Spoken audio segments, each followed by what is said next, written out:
오늘의 말씀은 예레미야 13장 1절부터 14절 말씀입니다. 7절까지만 읽겠습니다.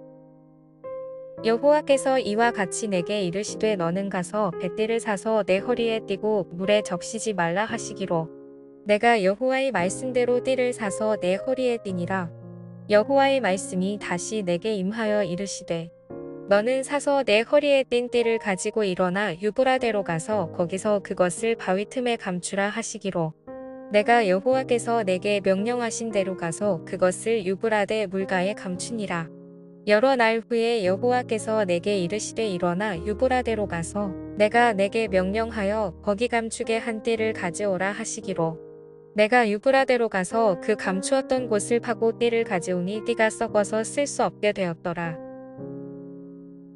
여러분, 세상에 아무리 달고 좋은 꿀이 있다고 할 때 여러분 그것을 먹지 않고 계속 그 꿀이 귀하다고 자신만 아는 장소에 그 꿀을 감추게 되면 여러분 어떤 일이 일어나겠습니까?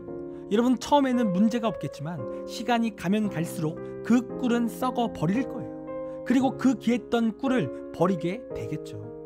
여러분 이렇듯 아무리 귀해도 그 귀한 것만을 자랑하다가 때를 놓치면 썩어지고 또 버려지는 겁니다.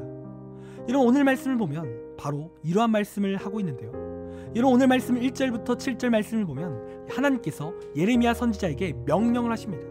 그리고 그 하나님의 명령은 무엇이냐면 예레미야는 가서 뱃띠를 사라는 그러한 명령을 하신다는 거예요. 여러분 이 뱃띠라는 것은 당시에 아주 비싸고 귀한 물품입니다.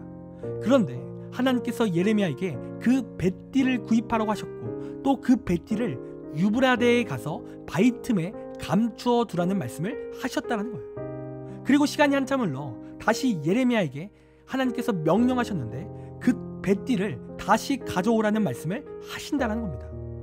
그런데 하나님께서 그 뱃띠를 가져오라는 말씀을 하셨는데 여러분 어떤 문제가 생겼습니까? 7절 말씀을 보니까 그 뱃띠가 썩어서 더 이상 쓸 수가 없는 상태가 되어 버렸다는 거예요.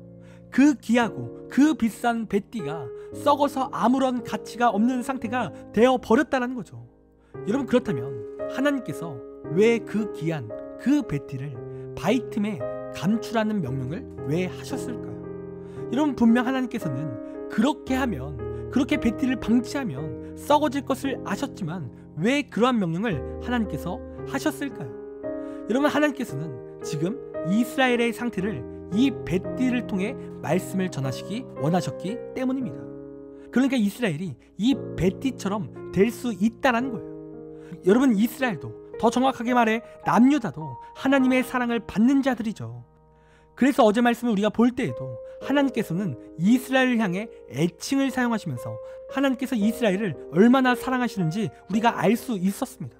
그러니까 이스라엘도 이 뱃띠처럼 귀한 존재이지만 뱃띠처럼 바위 틈에 방치된 상태, 즉 이스라엘이 하나님의 말씀을 계속해서 거부하며 살아간다면 뱃띠가 썩어져 쓸모가 없어져 버린 것처럼 이스라엘도 마침내 하나님 앞에 버려질 것을 말씀하시고 계신다라는 거예요.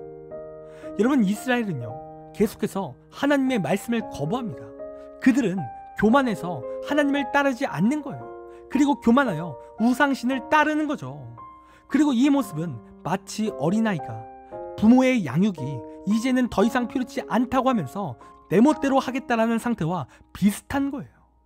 여러분 저에게 딸이 있죠. 그리고 요즘 이 아이가 미운 4살이 되어서 자기 주장이 굉장히 세졌습니다.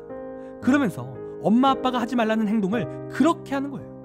그리고 가끔 엄마 아빠가 하지 말라는 일을 하다가 큰 코를 다치게 될 때도 있다는 겁니다. 여러분 아무리 자기 주장이 강해도요 아무리 자신이 잘나 보여도요 아이는요 부모의 양육 아래에 있어야 되는 거예요.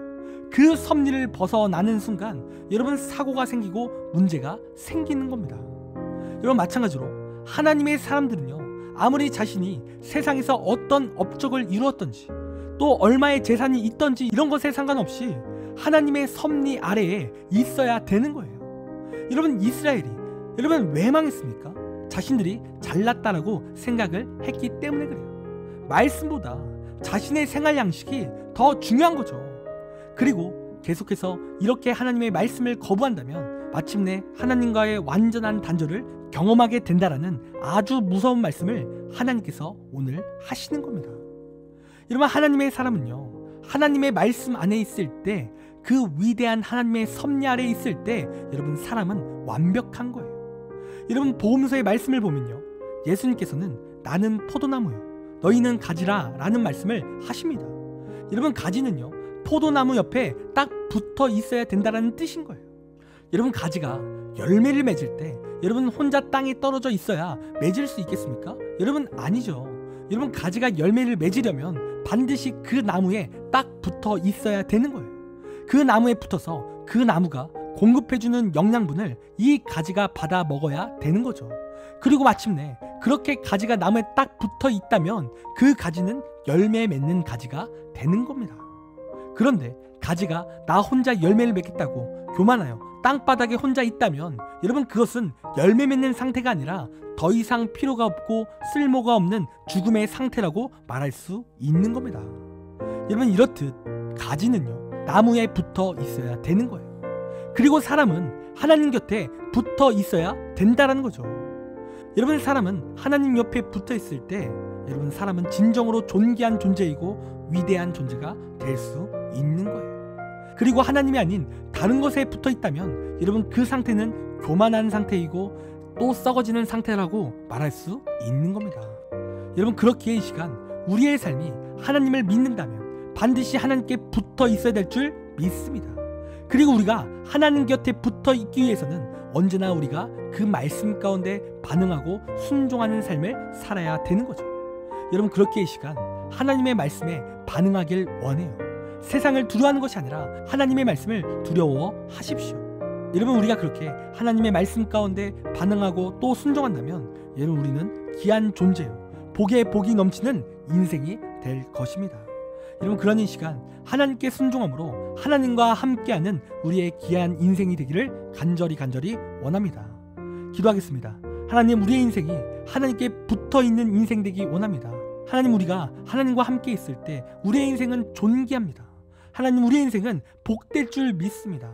하나님, 우리가 이 사실을 믿게 하시고 하나님, 이 사실을 의지하며 나아갈 수 있도록 힘을 허락하여 주시옵소서. 오늘도 하나님과 함께 동행하며 놀라운 복의 복을 받는 귀한 삶이 될 수 있도록 인도하여 주시옵소서. 하나님, 감사합니다. 사랑이 많으신 예수님의 이름으로 기도드립니다. 아멘. 지금 우리 함께 1분 동안 말씀을 생각하며 함께 시간 기도하기 원합니다. 기도하겠습니다.